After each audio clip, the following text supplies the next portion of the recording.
I want to tell you about a new podcast called Amuse News. Publishing multiple days a week, Amuse News is your source for food news, interviews from around the food world, and more. On the show, we'll be engaging with food storytellers, from chefs to advocates to people working in the field, and many more. Find Amuse News wherever you get your podcasts.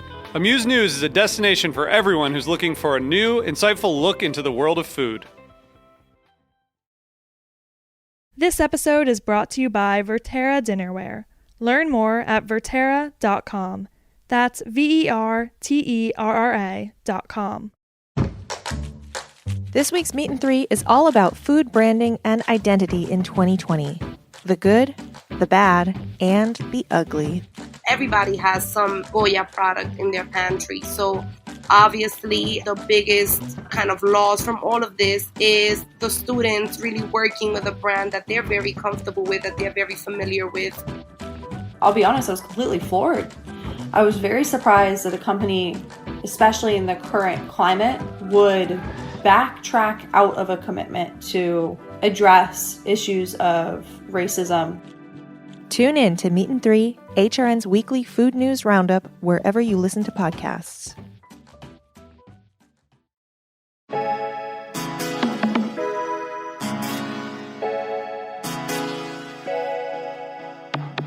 Welcome to The Line. I'm your host, Eli Sussman. On today's show, I welcome Lucas Sin, Eater Young Guns class of 2019 in Forbes 30 Under 30, and the chef partner in Junzi Kitchen. Lucas opened his first restaurant when he was 16 in an abandoned newspaper factory in his hometown of Hong Kong with the help of friends and support of his family. While obtaining a degree in the cognitive science and English departments at Yale, he also hosted a pop-up out of his dorm room and cooked at multiple restaurants in New Haven. In the Yale Entrepreneurial Institute, he met his future Junzi Kitchen business partners, and there they incubated the concept. In 2015, Junzi Kitchen opened in New Haven and now has 3 additional locations in New York City. The company also has a new concept called Nice Day, which was born out of the pandemic and is focused on honoring classic American Chinese dishes. Nice Day is currently incubating inside of a Junzi location, while they plan to launch its own brick-and-mortar location soon. In this episode, we talk about pop-ups, not knowing what goes into opening a restaurant, the rapid growth of Junzi Kitchen as a brand, and the past, present, and future of American Chinese food. Lucas, good morning. Good morning, Eli. Where are you at right now? I'm in my apartment. I live in Manhattan, a couple blocks away from one of my restaurants on Bleecker Street. And you are, of course, the chef of Junzi. Mm-hmm. And tell me a little bit about the spots. Are there 4 right now? Are all 4 operating during COVID? There are 4.5, basically. The half is a ghost kitchen, so it's delivery only. But yeah, we have 3 brick and mortar locations here in New York City and 1 in New Haven, Connecticut. All of them are operational. Did it start in New Haven? Why the New Haven location in addition to the 3 Manhattan locations, the 3 New York locations? Yeah, New Haven was our first baby. It was our first restaurant. And we opened there because the founding group of us met in New Haven. Most of us went to Yale. The co-founders were in forestry school and in the art school doing the graduate programs. And I was doing my undergrad. And we had met on campus and got to talking and thinking about this idea and decided to go for it and built our first location in New Haven, like a block away from campus. And none of you were in business school, right? So you No. were all doing other either graduate or undergraduate Irrelevant things. tracks. Yeah. Things, getting degrees which may have been applicable upon graduation, but not necessarily directly correlated to opening up a sort of a upscale fast casual restaurant. Right. I suppose more of Junzi was built more on need for us to tell a story and help evolve and write this narrative of Chinese immigrants in the U.S. Than it was. It was more how do I put this? It was more sort of spurred on by this need to tell a Chinese immigration story and a more involved story about Chinese food than it was sort of like a professional drive. I can speak for myself at the very least. I've always been very, very interested in food. And it was I was just so lucky to go to a school where I was able to engage with ideas in food while also pursuing a degree in cognitive science. I wrote my senior thesis on time travel, on mental time travel. I spent a lot of time translating modern Chinese poetry, took a lot of Japanese, nothing to do with what I'm doing today. But during all of this, I was running pop-ups out of my dorm room. And I think that was how I really got entrenched in this culinary world sort of like earlier on. So you became kind of enamored with the idea of what a restaurant could be based on how it was operating in your dorm room as a pop-up? Right. Sort of, yeah. I think it might be worth dialing back a little, actually back to secondary school, to high school. So I'm from Hong Kong. I grew up there, and I was 16 years old when we opened our first little restaurant in the abandoned newspaper factory. And so this is a newspaper factory that was sort of like repurposed after the newspaper moved, and it had all these little sort of like cells or units inside. And people would snap up these units and repurpose them for whatever they were using it for. And so we knew somebody who had a wine cellar that was attached to basically a semi-professional kitchen. And we went in there and we said, can we use a space? Let's start running a restaurant, or a private kitchen, as we used to call it, a private kitchen out of here. And we would serve 13 courses of Hong Kong-inspired cuisine. Me and my friends, I'd teach people how to hold 3 plates at once and pretend like you know what you're talking about when you're talking about wine, and come up with new menus every day and stuff. And we do this for our summers. And that was, sooner or later, it kind of, well, put it this way, it was, at the end of the day, it was us taking ourselves way too seriously and playing restaurant as children. But that sort of sentiment continued as we were in college, and I joined up with a couple of new friends, and we kept doing a similar type of thing in school.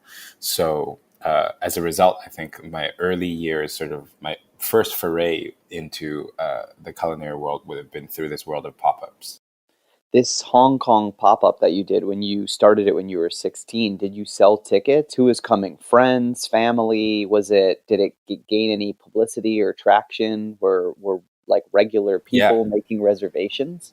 Yeah, first of all, it was entirely illegal. Second of all, that makes it that much more enticing. I know. It was so cool because, like, well, the conversation went like, I was in the car with my dad, and he's like, hey, you got a couple summers left before you go off to school. Most likely you're going to go to school in the US or the UK or Australia or whatever. What are you going to do with the rest of your summers here in Hong Kong? And we're just talking, and he said, do you like food, don't you? And I said, yeah, I think I like food. And so why don't you just open a restaurant? And I was like, what are you talking about? And you start to like hack it together, right? You bootstrap, you sandbag, you do whatever. You're 16. So you're like, hey, I think we need bowls. So you go to the street in Hong Kong that sells bowls and you buy bowls. You're like, hey, I need to develop a menu. So you just start going to night markets. You start, like, we traveled a little, and like, we just like ask people, how do you cook this? Just watch people cook all day. Just like start learning it little by little. Watched a lot of Jamie Oliver. Just consume as much as information as you can, and just like start faking it, and the people who were coming were all kind of coming by word of mouth. It was like our teachers, our parents, other like friends of friends and stuff. And it was pretty cool. We set up this little shuttle system, and people would get picked up at a random location, and they'd be shuttled off to this sort of like secret newspaper factory, where we would lead them up into this room, and then they'd sit inside a wine cellar, and then we would serve them these like 13 courses. And I guess what was kind of like weird about these private kitchens, because, well, private kitchens were quite common in Hong Kong. You can imagine high rents, so a lot of really creative chefs want to cook in basically apartments without licenses or anything, in order to stay creative but also keep that rent low. And so, what was interesting about this sort of like creative space in all these different types of private kitchens in Hong Kong, including our own, was that a lot of the time was really sort of like narrative driven. Like the chef would come to your table and tell you, "Hey, this is what I was thinking when I was putting this together. Here's the inspiration." And I think that type of like engagement with the customer and saying that, "Hey, this food is more than what's delicious. It also tells a story." I think was really, really important to how I came around to thinking about food.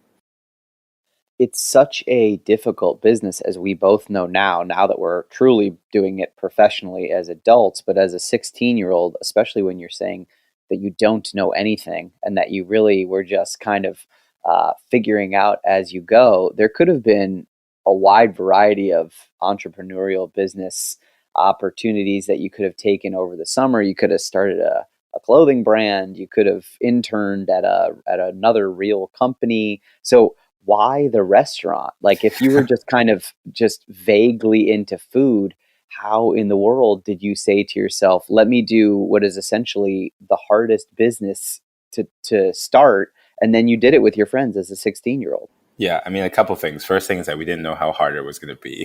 Second of all, I think I was probably underselling the fact that I was a little into food. I was obsessed with food. My whole family was. I feel like most people in Hong Kong are. My Usually when I do interviews like this, what people want me to say is that my grandmother was a cook, and she was a cook, but she hated it. And she made it clear to me that I should not become a cook when I grow Gotcha. up. But she was, cooking the mahjong parlor. But she did have an affinity for food, right? We ate 3 times a day. My dad is honestly, in my opinion, the best home cook of all time. He could always make food out of nothing, and we would spend a lot of our weekends sort of like prowling Hong Kong and traveling and trying to look for new flavors and that sort of thing. And I think what my parents had sort of like indoctrinated me early on is that if you eat 3 times a day, why not think about the food that you're eating, like in a deep way? How is it made? Where does it come from? Why do I like something? Why don't I like something? What's the difference between the bowl of noodles at this restaurant instead of the other restaurant? And just like being a little bit more curious about the food, I think developed that's how the sort of like interest in food grew. But what really hooked me was kitchen culture, I think. I was really excited to be a part of a restaurant where everyone was just working so hard, where diligence and hard work really paid off, where there was creativity, but there was also camaraderie. I tried to spend every summer and every winter I did basically working in kitchens. I was on call for a lot of like restaurants in New Haven, and chefs would text me in English class when I was in university and say, "Hey, I need you to come work service today after class." I was like, "Yeah, I'll come and just help out, or I'll wash the dishes." I started cooking in Hong Kong over a couple of summers just to get a little bit more professional experience so that I could go into other kitchens, and then started working for some of these private kitchens that I mentioned earlier. Eventually, I had started cooking through Japan. My first summer was spent learning the Japanese language in Japan and cooking with Japanese grandmothers to learn home cooking. I spent another summer backpacking through Japan, just cooking at izakayas, which are kind of like gastropub kind of bars with little like snacks type of thing, junk food. And then I spent my another summer cooking at Kikunoi Honten, which is a 3-star Michelin World's 50 Best kaiseki place in Kyoto. That was really, really quite intense. But kind of just spending every weekend, every summer, every chance I got in a professional kitchen, and like loving every moment of it, just because it's such a unique like assembly of people. It's so cool when everyone's in sync and the restaurant works and everyone's doing what they're supposed to be doing. I just really enjoyed that culture, and I think that's what kind of convinced me that cooking was what I wanted to do, probably for the rest of my life. Was there an expectation either from your parents or from yourself that you would no matter what you planned on doing in the culinary world, that you would go to a university and complete schooling? Or were you kind of hedging your bets that the food thing might not work out, so you still went to a 4-year university?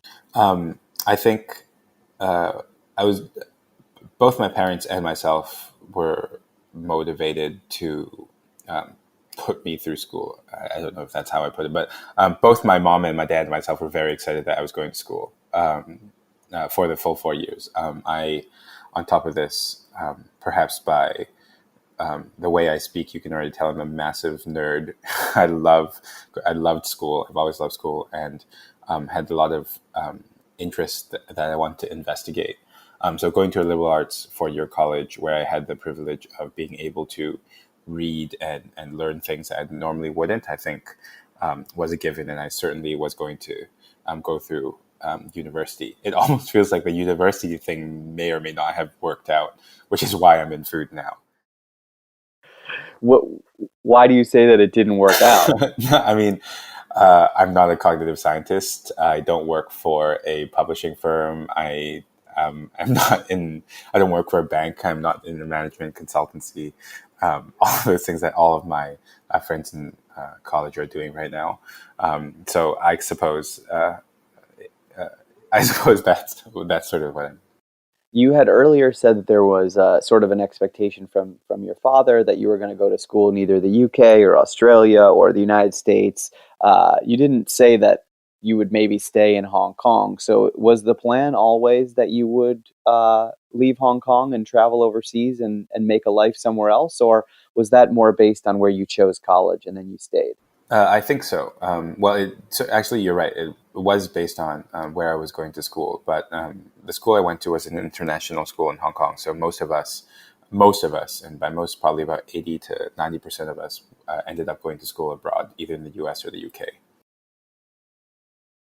And so you come to New Haven. Had you spent a lot of time, any time in the United States prior to moving to New I think Haven? I'd done like 1 or 2 summer programs, maybe. In high schools and stuff, but actually, you know what? I've totally forgotten this. I lived in California for a while.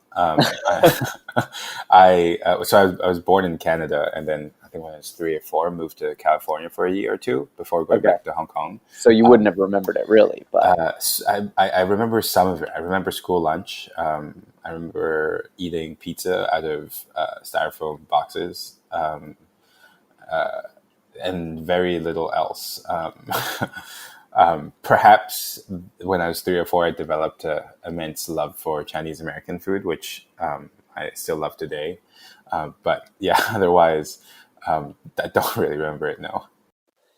can we talk a little bit about the distinction between Chinese American food and what maybe the opposite of that would be, if that is like Hong Kong street food, or if you could just clarify a little bit if I'm totally way off base. What are some of the main differentials that either people get confused about or just don't understand? Yeah, so most Americans know Chinese food as General Tso's chicken and sesame chicken, lo mein, like dishes like that, right? That's probably the Chinese food most people this generation grew up eating. And that Chinese American food, in my opinion, is a regional type of Chinese cuisine. When people say Chinese food to me, it's kind of like when people say European food.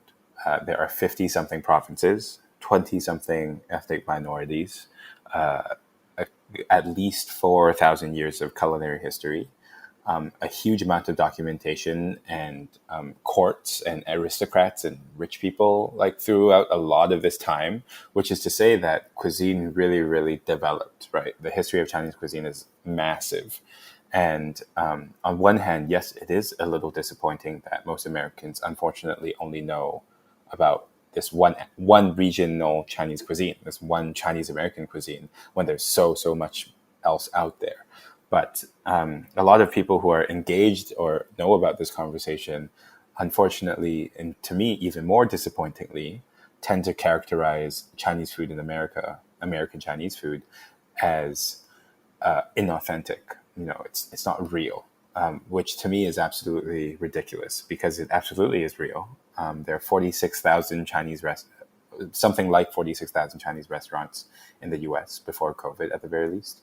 And all of them are staffed by people with families, many of which came to this country to build these Chinese American restaurants. If they've built this huge, massive network within the diaspora that's bigger than Burger King's, McDonald's, and KFC's combined, then you can only imagine sort of how real this cuisine is. And so I think I'm really interested in honoring that sort of American Chinese food as a predecessor to a lot of other regional types of Chinese food that have started to trickle into the U.S., like Sichuanese cuisine, Hunanese cuisine, renewals of Cantonese cooking and stuff. But that's really important to like sort of understand this like historical context, right? The great news is that the type of people who come to the U.S. from China are slightly different than they were before, which is to say that it's a little bit more diverse. There are more people coming from places that aren't just Hong Kong and southern China, which means that they bring other styles of cuisine with them, such as, this massive craze in places like California and New York for spicy Sichuan cooking. There's more like Yunnanese cooking that's coming up, Hunanese cooking. People are exploring the relationships between Chinese Korean food or Chinese Japanese food, and there are these like cool cultural crossovers. So the landscape, the dining landscape for Chinese cuisine is getting more and more colorful, which is great as well. At Junzi, because it is a fast casual and accessibility is important, we sort of focus on home-style Chinese cooking, which a lot of the time is kind of vegetable forward, relatively light. You can have it every day type of things. We also actually just launched a new sister brand called Nice Day Chinese, which is an investigation into the American Chinese side of things. But we can talk about that a little later.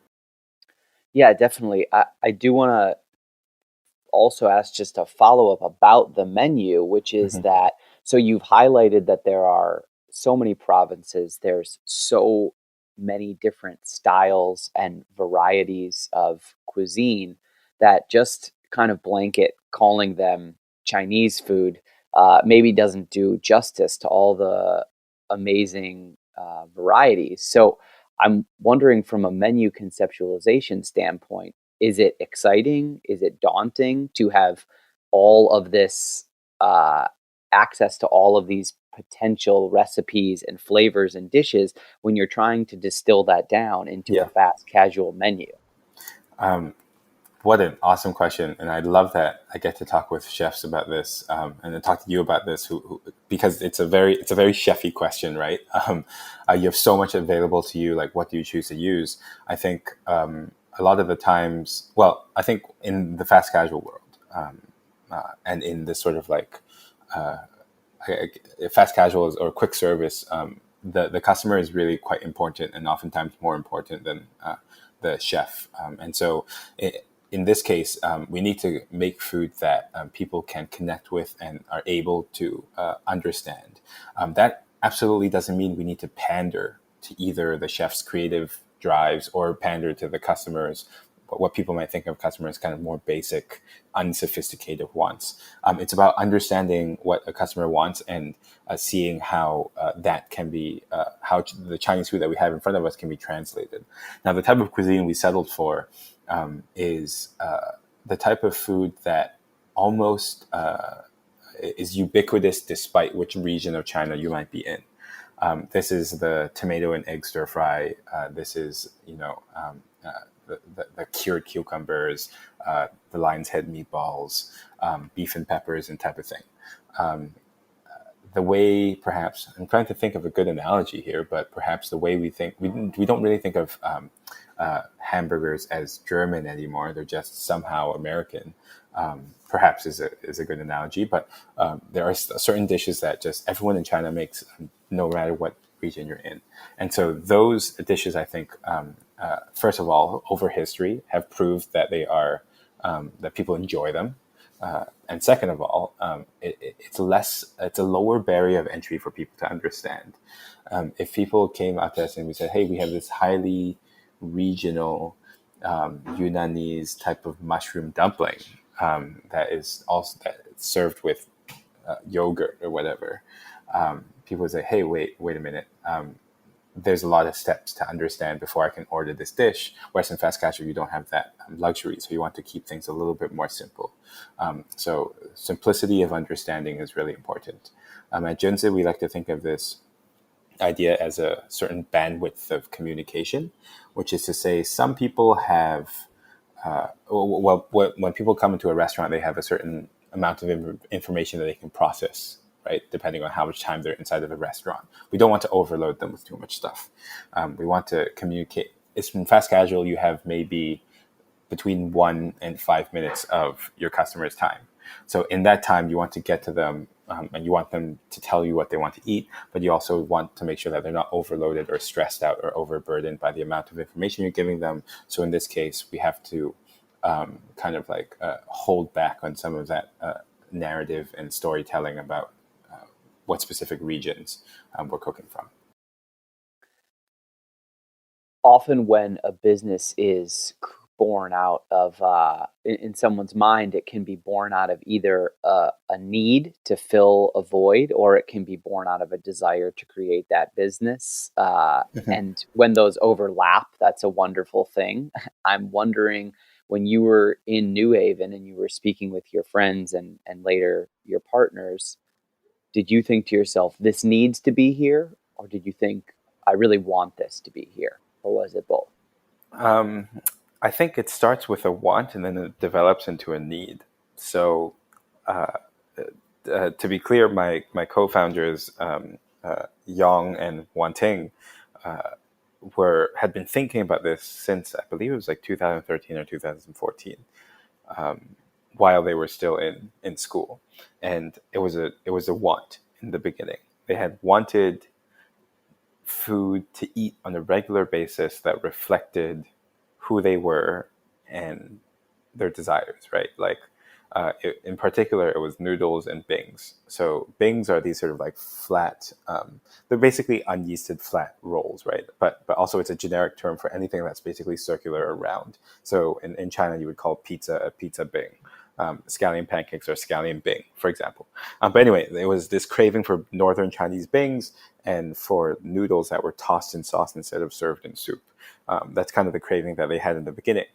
And that's almost certainly a want. But the more you talk about it, the more you talk about operationalizing this business, the more you talk about developing this business into a brand, you realize that it actually really is a need.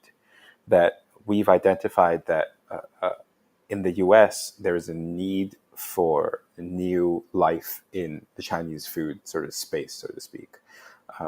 And so we developed Junzi into almost more of a startup company than it is really just a series of restaurants. It's a startup company that addresses specifically this issue, this need that we think Americans have for a more sort of like diverse and inclusive and colorful understanding of what Chinese food should be and can be. And so that's why we have so many sort of like different projects going on at Junzi beyond the fast casual. The fast casual is kind of the bedrock, is kind of the foundation. And then on top of that, there's distance dining there, which is kind of like a delivered 3-course tasting kind of narrative type of chef experience. There's Instagram Live. There's Nice Day Chinese for American Chinese food. And it's so on and so forth. And we've been dabbling in all these different types of projects, different corners of the food industry to see how they can address this core need of, how do we further Chinese food in the US? Do you see all of those different segments of the business as standalone entities that perhaps one of them grows and really extends far beyond the other aspects of the business? Do you see them all growing in tandem? Are they symbiotic and require each other to exist? Yeah. I certainly think of them as growing in tandem and symbiotic. They need each other. And oftentimes, if you look at your sheets, right, certain brands might bring in a lot more revenue than other brands. Certain businesses may do a lot better than others. But that doesn't mean that they're not working together.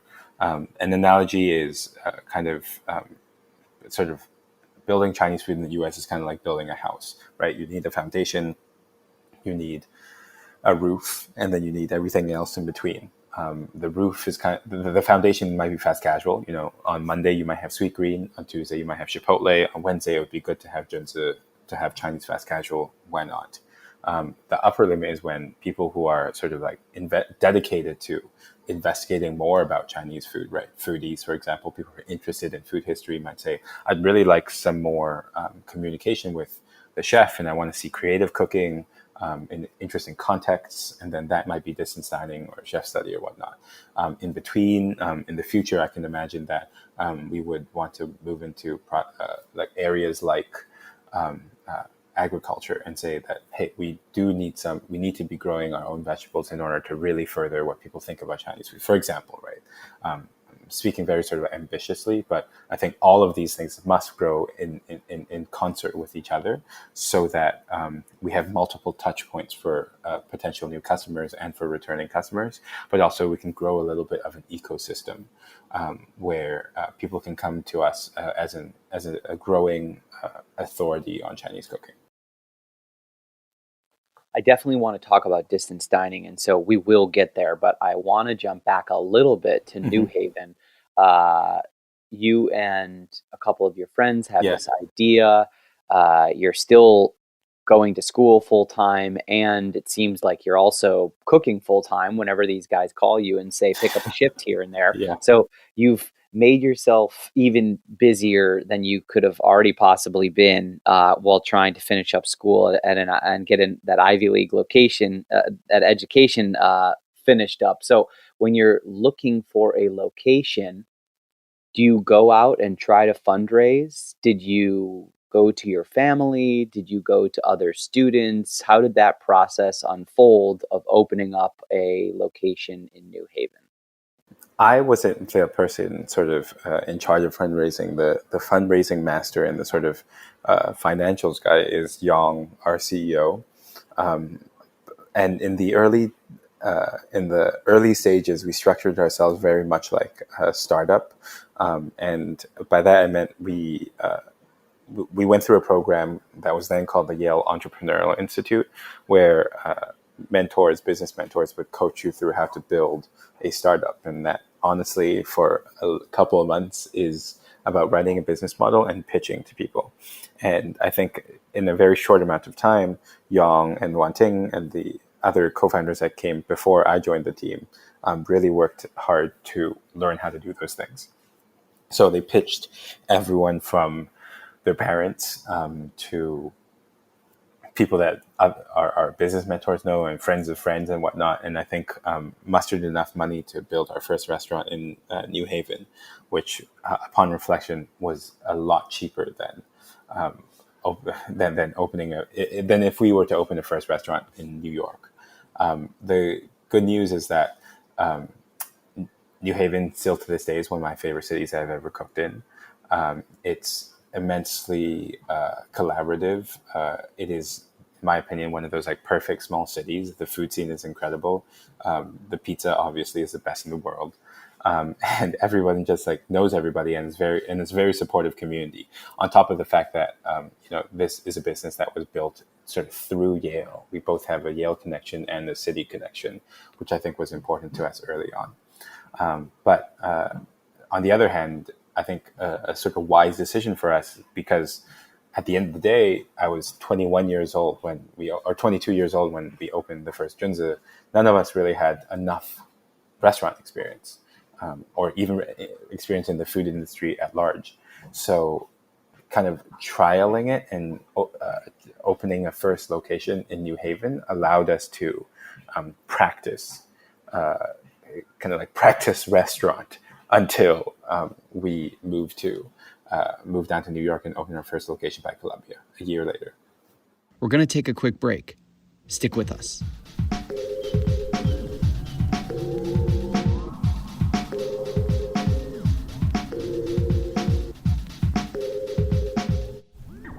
This episode is brought to you by Verterra, impressively versatile, stylishly sustainable, environmentally disposable dinnerware from fallen leaves. Verterra is a mission-driven company focused on making environmentally responsible, single-use products. Founded in 2006 on the belief that every culinary creation deserves a beautiful, sustainably crafted foundation. Verterra reclaims earthly discards like fallen leaves and tree scraps to design elegant, disposable dinnerware that elevates the look of food presentation. In short, a beautiful disposable plate that can go with your food to a composting facility. The team from Verterra recently made a huge pivot with their factories and started producing masks, gloves, sanitizer, and other PPE that food businesses need to safely reopen. Learn more at verterra.com. That's VERTERRA.com. Welcome back to The Line here on Heritage Radio. I'm your host, Eli Sussman. On today's show, Lucas Sin, chef and partner in Junzi Kitchen, which began in the Yale Entrepreneurial Institute and opened its first location in New Haven, Connecticut in 2015. It has since grown to a multi-unit brand with 3 additional locations open in New York City. Here's the second half of the interview. What kind of missteps and issues did you run into at first once you got open and customers were coming through the doors? What unintended problems occurred from being such young guys starting up a business and maybe not having the adequate background and experience in the real world that you may need to open up a fast casual restaurant? I mean, every problem imaginable, right? Like, the crazy thing about being a chef of a restaurant is for some reason you also need to know how to plumb. You need to know how to do HR. You need to know how to account. You need to know how to clean the grease trap. It's just like it's totally unfair. Right? Yeah. Why did we have to become good at everything simultaneously? And on top of that, the crazy thing about the food system, and I think about, the name of the podcast is The Line. It's like you start working on the line, and then through maybe, I don't know, between the ages of 16 and 30, if you're just working like through a regular progression, you just learn how to become a really good cook and you make really good food. But suddenly overnight you get promoted to become the executive chef of a restaurant, and then you have to manage people. You have to manage workplace culture. You have to order. You have to write menus. None of this stuff of which you had any training in, right, up until that point, basically. And so just jumping there as the first starting point was crazy. And learning all these little things here and there, I think were really important. And as I think the rule, generally speaking, is that when you triple the amount of business you bring in, you have to redo all of your operations. So in the early days, every other day, you are redoing your operations. You're re-understanding your procedures. You are configuring your equipment. You're learning how to put together these more scalable training programs, for example, scaling up your recipes and that sort of thing, just step by step. I think I would say we've made mistakes every corner up until, and we still do every day, but we've learned really quickly from them. And we have a very supportive network to sort of show us which direction to move in. At this point, Junzi has less than, I think it's probably around 15 employees in our support center. So our support center is what some people might call their headquarters. And we've sort of made specific departments really quite important early on, which is unusual for a restaurant of our size. Business intelligence, for example, we do a lot of data analytics to understand how our products are performing, how our customers are responding, and also which potential markets we might want to move in. We want a lot of our decisions to be informed by quantitative, but by data. So that's important to us. Branding and design is all done at Junzi in-house. Because we know how important it is to create a cohesive brand, even if you have so many different projects going at the same time.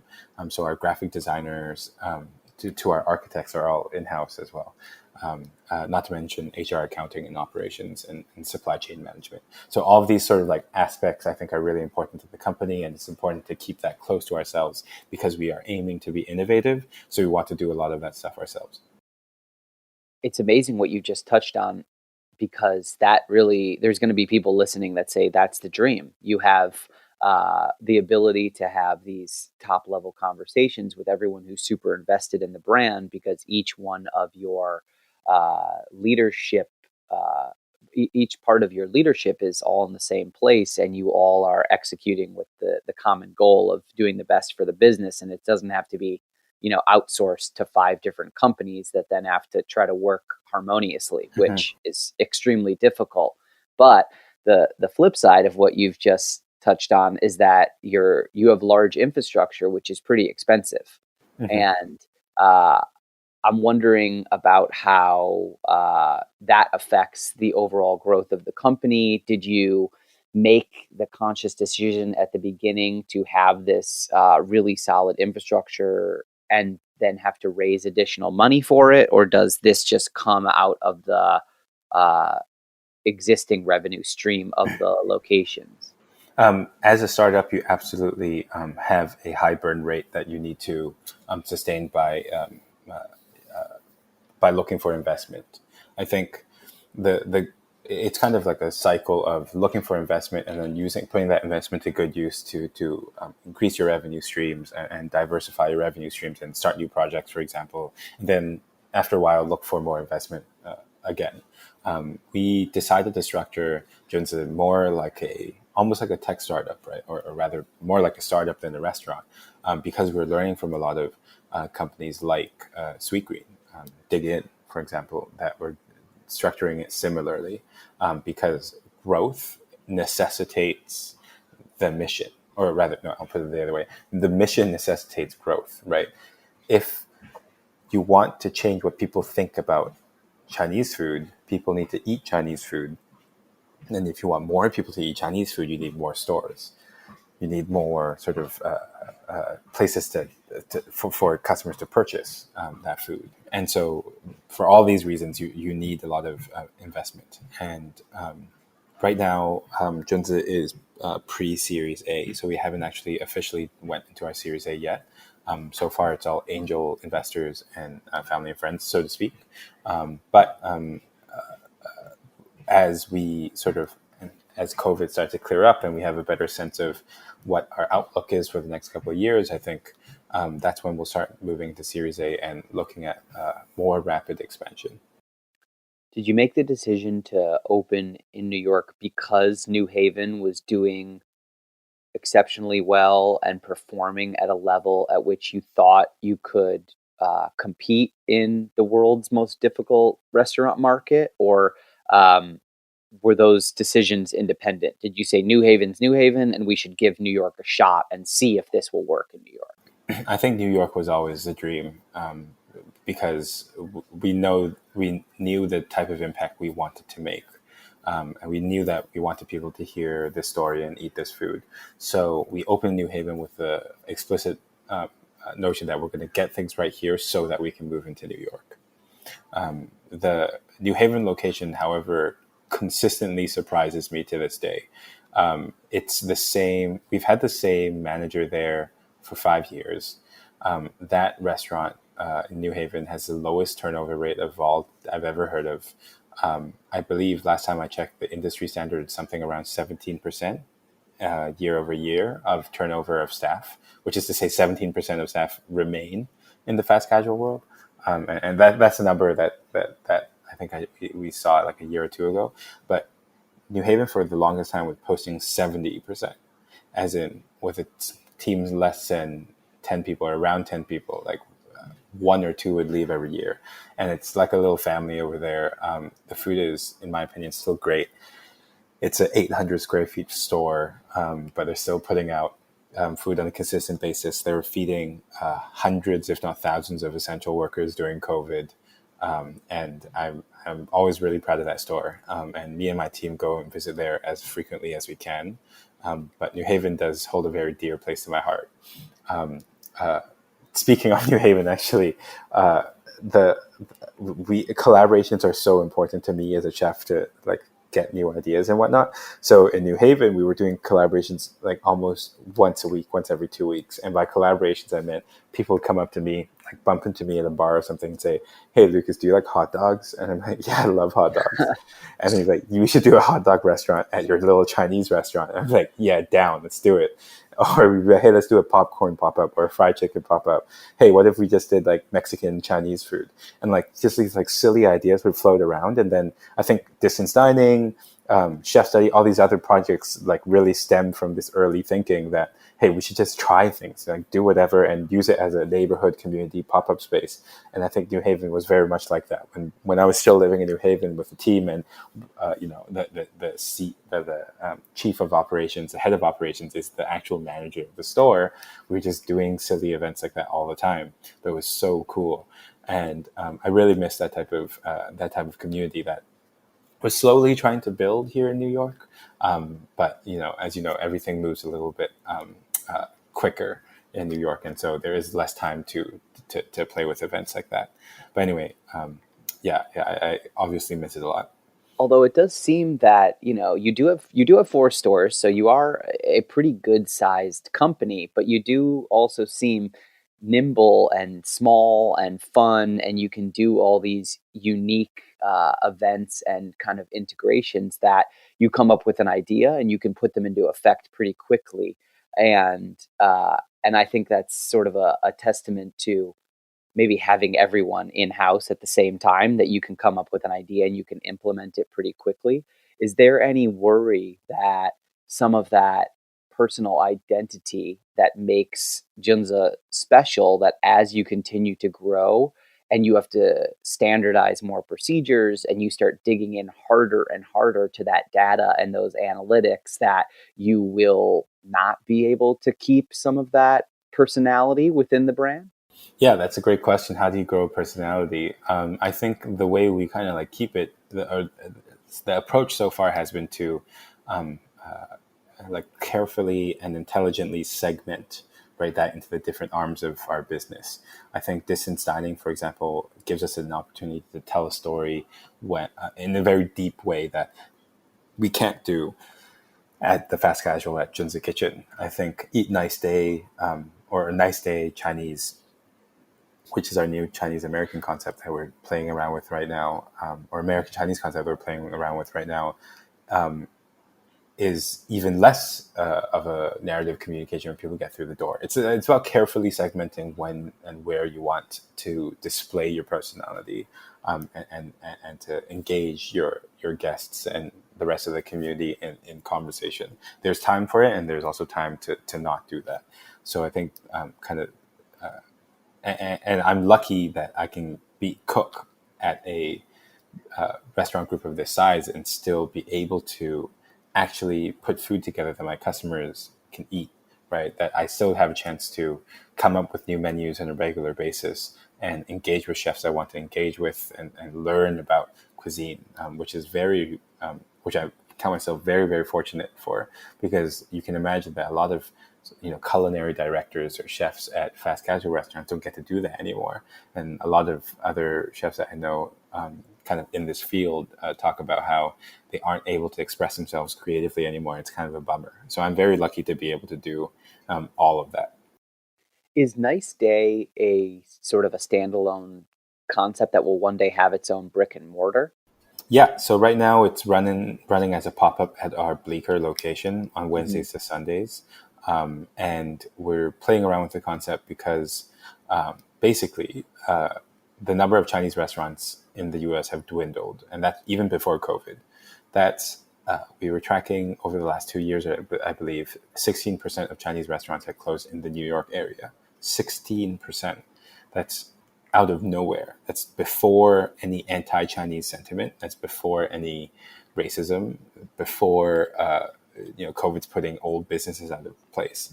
What that number looks like right now, I don't know for sure, but I imagine it's way worse. And the reason why these restaurants are closing, well, on one hand, it's a good thing, right? Chinese immigrants come to the US, they open a restaurant, it's really hard work. The kids become doctors and lawyers, and so they don't have to run restaurants anymore. So obviously your chicken and broccoli place is going to close. That's kind of a good thing. They don't want to do what their parents They don't want to do it. Yeah, because it sucks, right? It's like really hard work.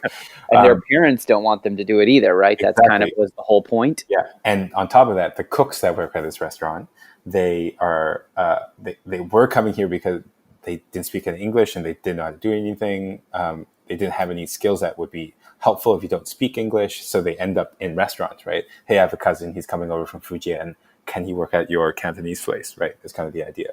Now, the people that come to the US aren't coming to cook. They're coming to go to elite universities, right? They're opening cool restaurants of their own. If any, and there are not a lot of cooks coming here because the economic opportunity in China is massive. So they'd rather be cooking over there. So this sort of like confluence of reasons causes Chinese American food or American Chinese food to be on a little bit of a decline. But what I was saying earlier, and then like hearkening back to what I was saying earlier, I'm kind of like excited about preserving that heritage or saying something or doing something about it. I think it's important to preserve these like American Chinese sort of like traditions, but also to continue the conversation and like help evolve it as a new Chinese immigrant. I don't believe in elevating American Chinese food. I don't believe in like, hey, fancy chef comes in and, changes things up and makes it his own. I'm more invested in trying to address the structural and supply side weaknesses of American Chinese food in the US, which, as mentioned, are like an aging population of people who work and staff and own these restaurants. It has a very sort of small, insular supply chain, which is pretty resistant to change. And its demographic but despite all these challenges, the demographic of their customers is constantly growing. Chinese American food is the second most delivered food in the US after pizza. Like there's a huge market here. But if restaurants are closing, I think smart people can do something about it. Is there any brands that exist in the United States right now that if you were to be comparing Junzi to them, it would either be a compliment or would it make you cringe? I could name some, but I'm curious. Yeah, go for it. So I will just shout out and say Panda Express. Love Panda Express. I love Panda Express. And so is that a business that you look to and say they've done an excellent job as a business and or from a culinary standpoint, and that is someone that we look to learn from? As a model, or perhaps someone who's come before that we can do the job better than them? Absolutely. In a lot of ways, yes. I can't speak entirely to the business model because I think that would take too long, but I can tell you a story about a culinary side of things. You've been to Panda Express, right? I have many times. Right? Have you had honey walnut shrimp? I have. It's an amazing dish. Like when it's good, it's really, really, really good, in my opinion. And the best I've ever had it was in like Terminal 2 of JFK or whatever. And this honey walnut shrimp, right? So I eat this honey walnut shrimp on the flight, before a flight to China. And I go to China. I'm going to northern China to northeastern China to Liaoning to cook in a fancy restaurant for a month. And as I'm cooking there, it's like one of my last days there. And this guy says, hey, if you want to graduate from the proverbial cooking school, this is one of the test dishes. And he takes a really sort of beautiful prawn and he butterflies it and then he stamps it out until it's really quite thin. He breads it and then he deep fries it sort of lightly until it's like golden brown, like a little lighter than usual, like almost a little fluffy, right? And then in the wok, he adds a bit of just granulated white sugar and a little bit of water and starts making a syrup. And he's basically sort of making it just before it becomes a caramel, before it starts turning brown, he tosses those fried shrimps inside of this wok. Now, woks go up to 1,000-something degrees. They're super, super ridiculously hot. So they're notoriously difficult to control the temperature of. And you're trying to make a sugar, so you're actually cooking at a relatively low temperature. But what he's doing is he's tossing the fried shrimps in sugar in the thinnest like crystal layer of sugar. He pulls the shrimp out and he just lets it cool for a couple of seconds so that the sugar can harden, which happens in a matter of like 5 to 10 seconds. What you end up having is a fried shrimp that is eternally crispy, like forever, because of this sugar sort of like this sugar crust that's on outside of the fried battered shrimp. Now, this is a technique dish, which is to say it's an imperial dish. It's a dish that chefs in courts would have been cooking back in the day to impress emperors and politicians and whatnot. And Panda Express looked at this dish and said, let's serve this at 2,000 locations.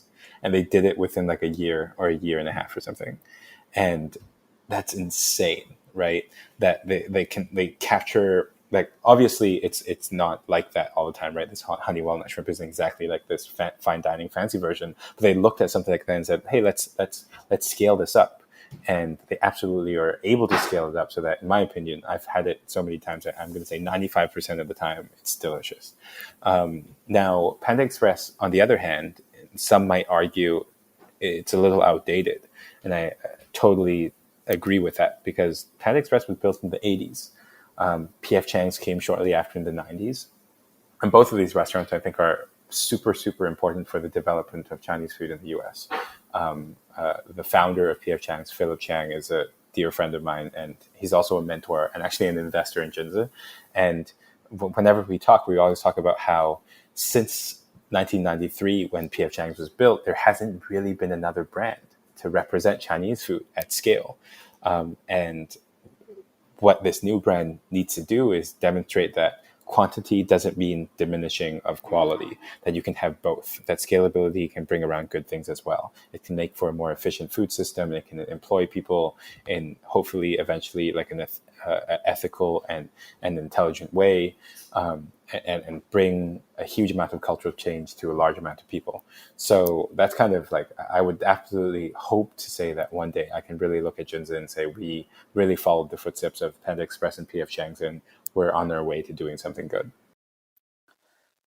A lot of what we were just talking about is actually about the kind of mind-blowing consistency that can be achieved by large-scale fast casual brands across multiple locations. And to me, that's something that always gets me so excited to think about. Like, if you eat a hamburger in South Dakota, or you eat it in Hong Kong, or you eat it in Australia, and it's a Burger King hamburger, it's going to be very, very, very similar.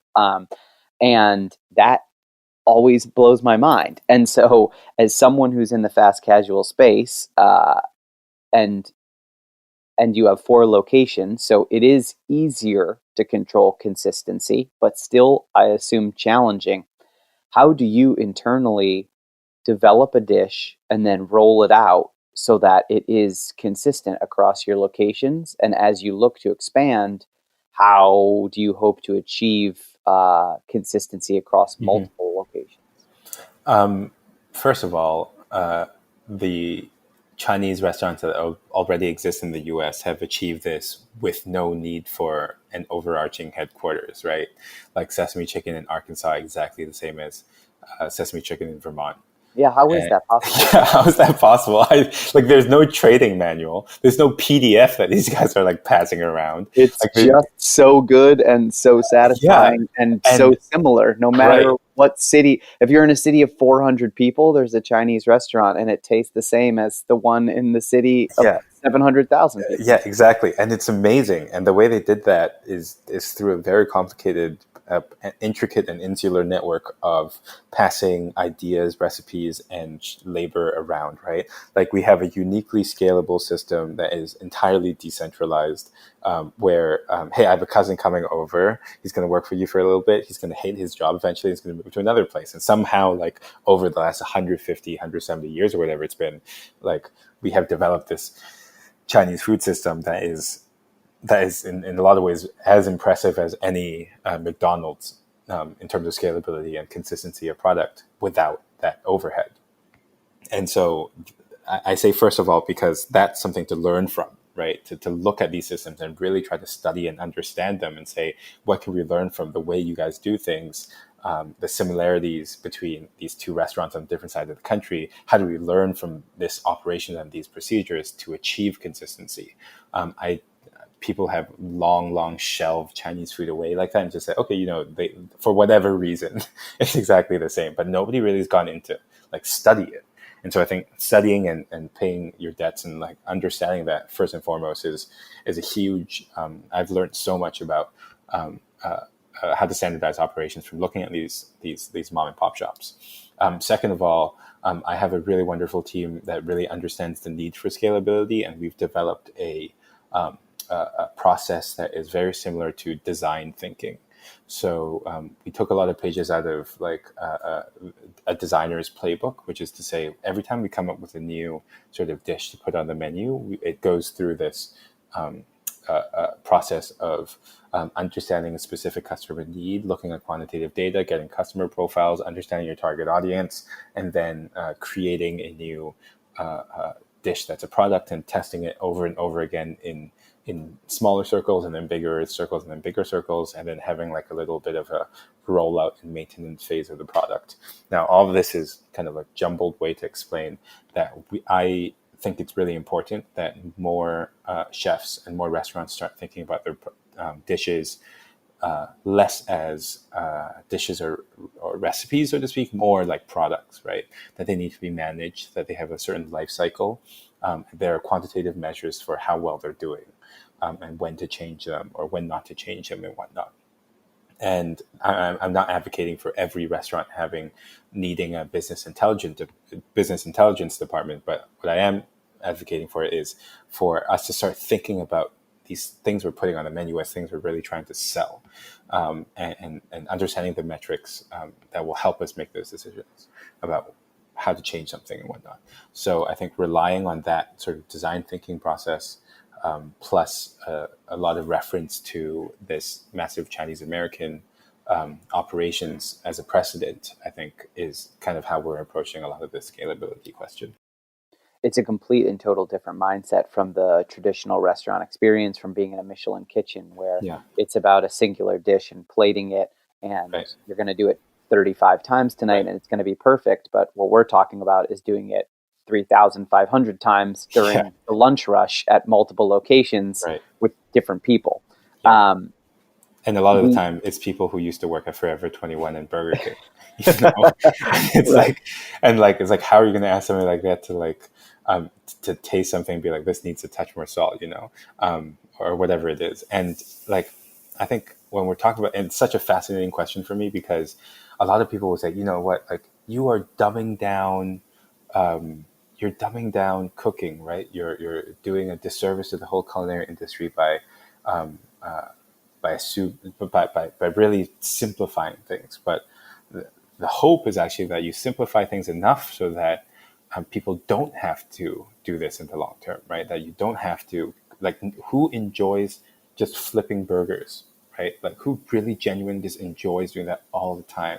But if you can figure out a procedure to make it more efficient, then you can free up more people, right? To think creatively and do things that they genuinely do enjoy, right? Interacting with customers, like managing other staff and that sort of thing, like programming equipment. And that's kind of like the goal, I think, for fast casual. And given that, I think between COVID and the George Floyd protests and this larger kind of like food media reckoning, I would say that the restaurant industry has to take a good look at itself to see, to understand its vulnerabilities and see how, from an operations and a procedure standpoint, we can really alleviate some of these difficulties, and free up how we free up the most painful parts of running a restaurant. Yeah, for me, I think there's no greater compliment than someone saying that, oh, this recipe was so easy to execute. The recipe book that you have in the kitchen just explained it to me step by step. And, oh, these pickups are so easy. Anyone could do it. It's like, yes, that's the point. We're trying to make this super standardized so that, yes, someone could step in and with a couple hours training, they could have a job that pays them well. And hopefully where they're treated with respect. And they don't have to do it for forever, but it's a good job that they can do. I do want to talk about the current state of the world, and just in the last 6 months, as everything has just completely been upended. You're in the midst of a growing brand, and you're in New York City, and we've had extensive shutdowns and protests, and it's been a crazy, tumultuous, emotional time for everyone. How have you, as one of the leaders of your company, been dealing with it? And also, how were those first couple weeks and months after you may have had to shut down locations or alter some of your business, especially in Manhattan? I think you're right that it's been really difficult. I am lucky to count myself as somebody who's rather optimistic. And I think some of that optimism has paid off in the last couple of months because I think one thing we've committed to is we've doubled down on our commitment to our mission. We just had to really decide to move quickly. Our restaurant, we decided not to close any of our restaurants and just to heighten a lot of our safety and hygiene measures, but also it was important for us to come up quickly with new revenue streams to support our staff. Early on, I think the most important thing to us was a share a meal program. So our share a meal program was a program we had started initially with the New York Presbyterian and then eventually other hospitals where we were donating a lot of meals to frontline workers. That we were basically the great thing about that is we were soliciting donations that were feeding frontline workers, but we were making sure that these hospitals that these meals were being paid for, that they weren't being made for free, and that they were handed off in a hygiene and safe manner at the height of COVID in New York City, so and in New Haven. So just like really quickly identifying like how what we have inside of our kitchens that we might be able to use to make sure that everyone can continue to be paid, and we can do something good for the community was really important. Once COVID started dying down a little, that's when we started distance dining. And that's what I meant when I was saying that we wanted to double down and commit to our mission, which is to change the way people think about Chinese food. We wanted to keep doing it. We wanted to continue cooking creatively, sort of despite the fact that everyone's quarantined and stuck at home. So what that required was us reimagining how food is going to be distributed, and how to sort of create a product and an experience that was engaging to people. So I think distance dining is how we settled on that, by serving people 3 courses, which is probably a lot more substantial than what they were cooking for themselves at home. But it was also served cold and it had to be reheated, so it was interactive. There's an Instagram live component, and on top of that, there were collaborations that we were doing sort of digitally with other chefs. We would talk about recipes, share recipes over the phone or Zoom or whatever, and then execute them in our own separate kitchens and then deliver them to our customers, which meant that they could like eat and think about the ideas that 2 separate chefs were coming together to put forward. And anyway, so in short, I think combining, like doubling down on that optimism and that need for cooking creatively while just being agile with how food is being distributed to your customers, I think really got us through a lot of the more difficult times this year. And so let's look to the future and let's look at it through a positive lens, since I'm happy to hear that you're an optimist and so am I. So let's think of a best case scenario for Junzi and your team and yourself. What do you think the next 12 months, 16 months, 24 months will look like? I don't even know what's happening next week. It's like I think now is a more important time than ever to start addressing the kind of like American Chinese restaurant question. So I'd really like to see our operations expand on that front. Nice Day Chinese hopefully will do well and we'll get closer and closer to building a business model that we can start using to help American Chinese restaurants that are going out of business.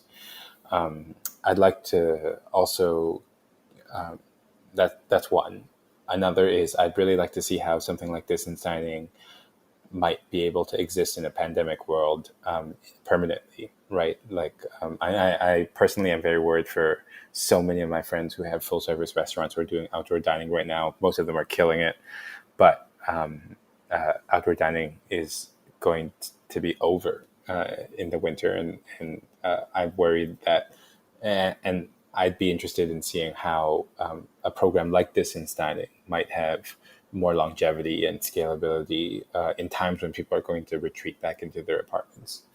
And the last thing is and this is a constant question, is to think a little bit more deeply and see how Junzi might be able in the future to assert itself as a thought leader in trying to right some of the injustices of the food system.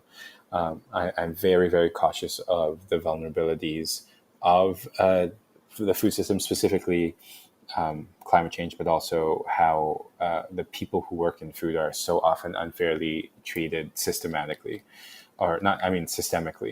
So I think addressing those issues in a confident and consistent manner is something that I'd like to hold ourselves, is a standard that I'd like to hold ourselves to.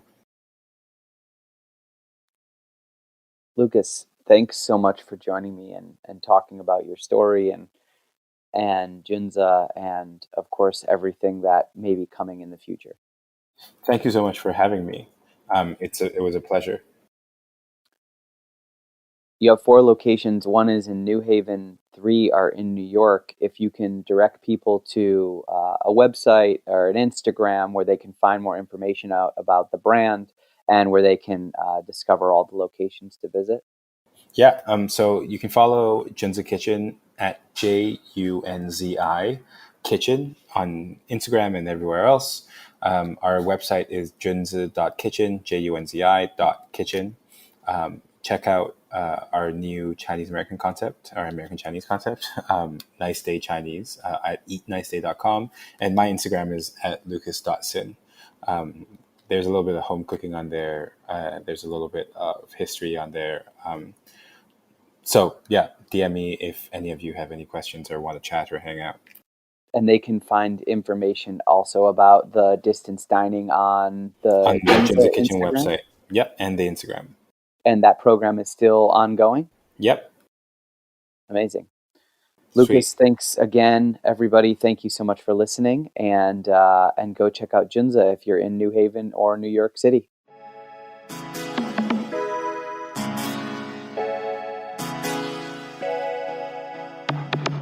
The Line is powered by Simplecast. Thanks for listening to Heritage Radio Network, food radio supported by you. For our freshest content, subscribe to our newsletter. Enter your email at the bottom of our website, heritageradionetwork.org. Connect with us on Instagram and Twitter at heritage_radio. You can also find us at facebook.com/Heritage Radio Network. Heritage Radio Network is a nonprofit organization driving conversations to make the world a better, fairer, more delicious place. And we couldn't do it without support from listeners just like you. Want to be a part of the food world's most innovative community? Subscribe to the shows you like, tell your friends, and please join the HRN family by becoming a member. Just click on the beating heart at the top right of our homepage. Thanks for listening.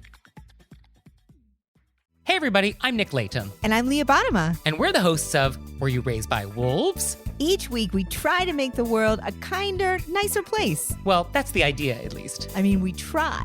Have you ever wondered what to do if you're ghosted? Or what to do when a friend asks you to borrow money? Or the proper way to eat Cheetos? You know, the big questions. So please find Were You Raised by Wolves wherever you listen.